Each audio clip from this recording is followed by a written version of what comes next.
I was 13 years old when I fell in love with music at a youth concert. Maybe it was the Bach double violin concerto or the fancy uniforms, but I think it was because they were all students that looked like me.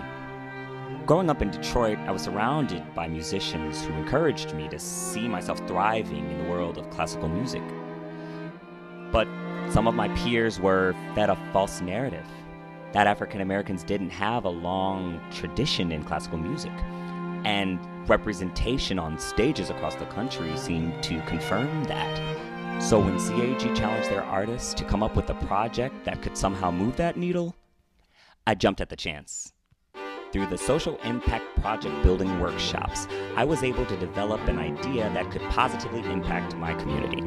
Along with my peers, we identified real areas of need, learned how to pitch those ideas, getting one-on-one feedback every step of the way.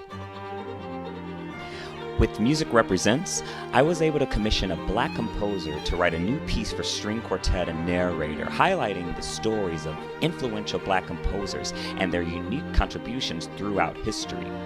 I, along with Sphinx artists and musicians from the Detroit Symphony, brought these stories to students in Detroit, visiting and working with them in their classrooms, inviting programs like Crescendo Detroit and the Detroit School for the Arts to the program, in hopes that they too could see themselves reflected on stage. I even received the Spirit of Detroit Award for the performance, and there are already talks to turn Music Represents into a series in Detroit public schools. The Social Impact Project helped me to turn my convictions into reality. Thank you to the Weisberg family and CAG for helping to launch this project and move us closer to an arts community that reflects and represents us all.